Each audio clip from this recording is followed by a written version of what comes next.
Harry Higgins and the increasingly difficult business of normality. Harry Higgins had never thought of himself as remarkable.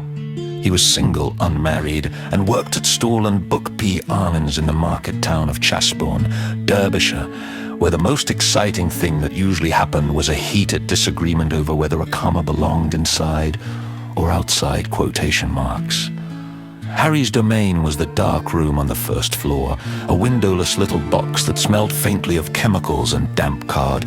All day long he produced maps, diagrams, and mysterious shaded reliefs for travel books, mountain ranges that looked far more exciting on paper than they ever did in reality.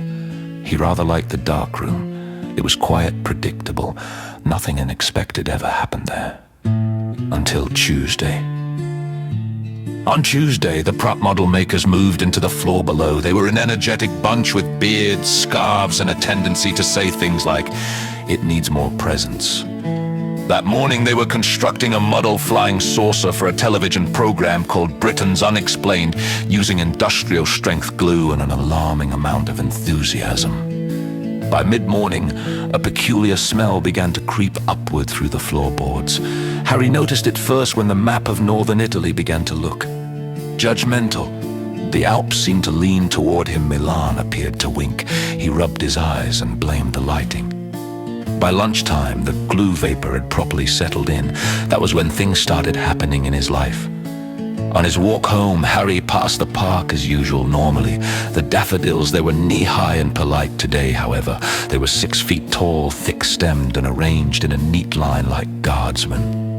As Harry walked past, the daffodils slowly turned their heads to follow him, their yellow faces nodding in unison. "Right," said Harry aloud. "That's new." A little further on, a man he had never seen before smiled warmly and said, "Hello, Harry." Harry froze. "I'm sorry," he said. "Do I know you?" "No," said the man cheerfully and kept walking. This sort of thing continued. The next morning, Harry arrived at work to find his dark room humming quietly, as though pleased to see him. The maps had rearranged themselves overnight. Cornwall had slid slightly closer to France. One of the compasses spun whenever Harry frowned. Downstairs, the prop makers were applying chrome paint to the flying saucer. "Smells a bit strong in here," Harry ventured. "Oh yeah," said one of them brightly. "Esperanto adhesive. NASA uses something similar. Or possibly IKEA." By Thursday, Harry had developed the distinct impression that people had always known his name, even though he was quite certain they hadn't. The bus driver greeted him personally. A pigeon outside the bakery stared at him with recognition. His reflection in a shop window nodded first. On Friday afternoon, the flying saucer was finished. As it was carried out of the building, Harry felt a sudden clarity. Like the world clicking back into place, the daffodils shrank. Strangers forgot his name. Italy stayed where it belonged. Back in his dark room, everything was normal again. Almost. Pinned to the notice board was a small, neat map Harry was certain he hadn't made. It showed Chasbourne, except there was a tiny flying saucer hovering just above stolen books. Underneath, in his own handwriting, were the words, "Glue vapor, definitely glue vapor." Harry straightened his tie, turned off the light, and decided not to mention any of it to anyone. After all, remarkable things only caused paperwork, and Harry Higgins preferred his life just strange enough to keep interesting, but not strange enough to explain. By the following Monday, Harry Higgins had developed a system. He no longer trusted anything until it had behaved sensibly for at least 20 minutes. Doors were tested. Twice kettles were watched closely. If a tea bag so much as hesitated before sinking, Harry replaced it. Stolen books appeared calm enough. The prop makers had gone. The dark room smelled reassuringly of chemicals that were definitely legal. The maps lay flat and inert like good, obedient maps. Harry relaxed. This was his first mistake. At precisely 11:10, the map of Eastern Europe cleared its throat. Harry stared at it. "I'm busy," he said quietly. The map shuffled slightly, then produced a small dotted line where none had existed before. It ran from Chasbourne, Derbyshire, to a blank space labeled "Here be no one." Harry removed his glasses and cleaned them. When he looked again, the dotted line had gone. Downstairs, the publishing office was in a mild state of excitement. Someone from head office had arrived, Mr. Blenkinsop, a thin man who smelled faintly of old envelopes and disappointment. "We're launching a new travel series," Blenkinsop announced, "alternative destinations, places that don't officially exist." There was polite laughter. Harry felt his stomach tighten. That afternoon he was asked to produce a map of Chastbourne as it might appear if viewed by someone who had never technically been there. No one explained what this meant. Everyone agreed it was urgent. Harry worked late. As the light faded, the dark room grew unusually cozy, like it was settling in with him. The map began to draw itself. Streets bent politely, buildings leaned closer together to share secrets. The park reappeared, complete with suspiciously tall daffodils. Outside, footsteps passed his door. "Hello, Harry," said several voices at once. He didn't open it. The finished map was perfect, too perfect. It showed Chastbourne not as it was, but as it understood itself to be. In the corner, very small, was a flying saucer hovering politely, as if waiting its turn. Harry pinned the map to the board and sat down heavily. The next morning, Blenkinsop took one look at it and smiled for the first time in living memory. "Excellent," he said. "You've got the knack." "The knack for what?" Harry asked. "For noticing," said Blenkinsop. "Most people don't." That evening, walking past the park, the daffodils inclined their heads slightly.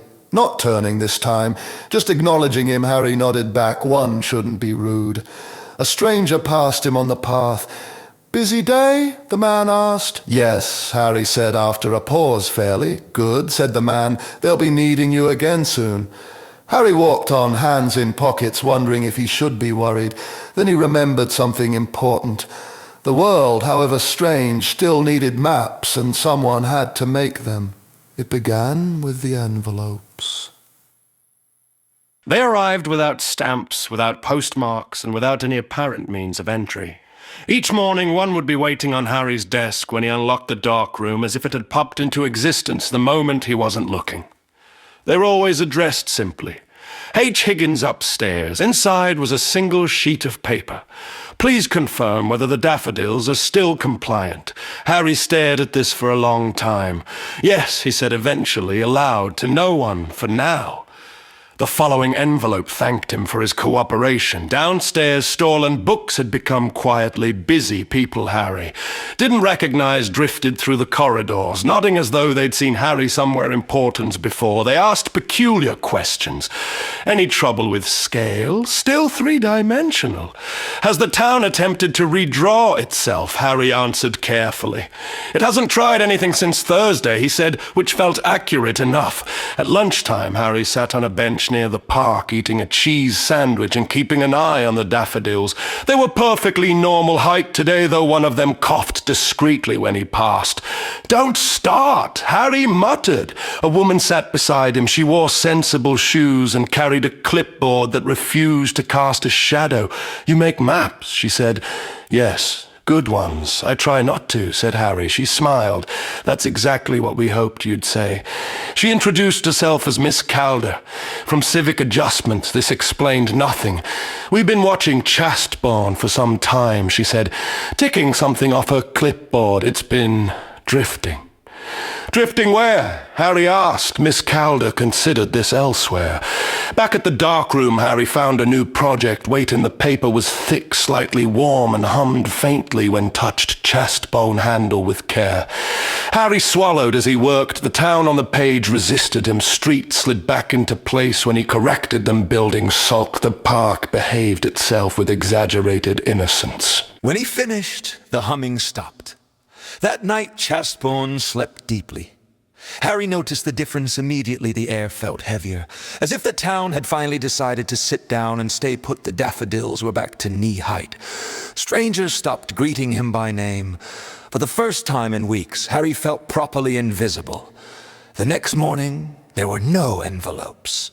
Miss Calder didn't return. Storland Books went back to publishing sensible guidebooks about places that definitely existed. Harry should have felt relieved. Instead, he felt unnecessary. He stood in the dark room staring at the blank notice board. When the floor vibrated faintly from somewhere below, he heard the unmistakable sound of industrial glue being opened. Harry sighed. He fetched his coat, pinned up a fresh sheet of paper, and reached for his pens. Some towns drift. Someone has to hold the pencil. The trouble with Chasbourne was that it never did anything grammatically. It didn't collapse into another dimension or sprout extra moons. It simply began to disagree. Harry noticed it first on Wednesday morning when the map drawer refused to open. He tugged back.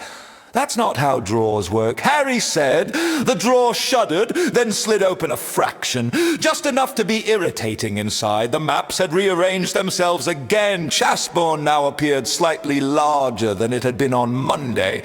Not by much, just enough to feel smug about it. Downstairs, the office kettle boiled itself twice.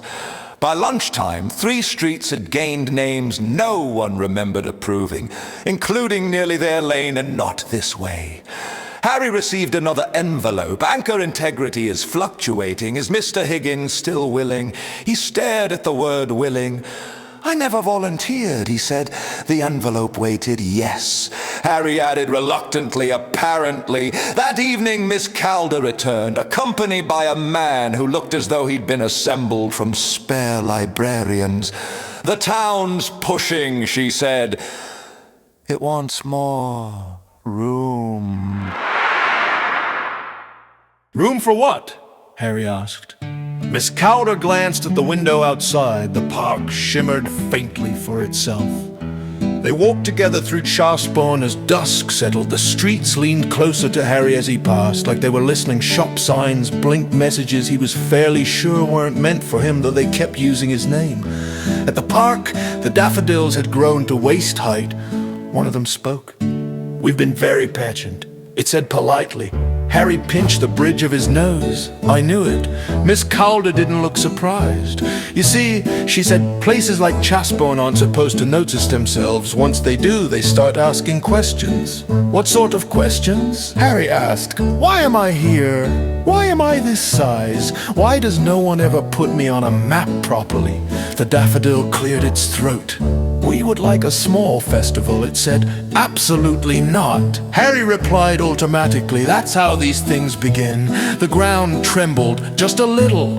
Harry took a deep breath. All right, he said a leaflet. The town paused. A leaflet, Miss Calder repeated. Yes, said Harry firmly. One map carefully drawn, just enough acknowledgement to keep it settled. No festivals, no parades, and definitely no saucers. There was a long silence, and the daffodil nodded agreed. The next morning, Harry produced the most delicate map of his life. Chasbourne appeared exactly as it wished to be seen. Modest, slightly mysterious, and undeniably present by afternoon, the town relaxed. Miss Calder smiled. You're good at negotiation. Harry looked at his hands, still ink-stained. I've had practice. As she left, she paused. We may need you again. Harry nodded. After all, some towns grow, some wake up, and some men, quite by accident, become their cartographers. Nothing happened. This was the first sign that something had gone very, very well. The daffodils returned to a respectable knee-height and minded their own business streets, stayed where they were put. People passed Harry without greeting him by name, which he found oddly disappointing. Stolen books settled back into its usual rhythm. Manuscripts arrived late. Proofs went missing. Someone rehated fish in the staff, microwave, and denied it convincingly. The dark room behaved itself. Harry continued producing maps. Ordinary ones, now sensible coastlines, mountains that didn't lean, towns that neither hummed nor sighed when corrected. If a compass twitched occasionally, Harry ignored it.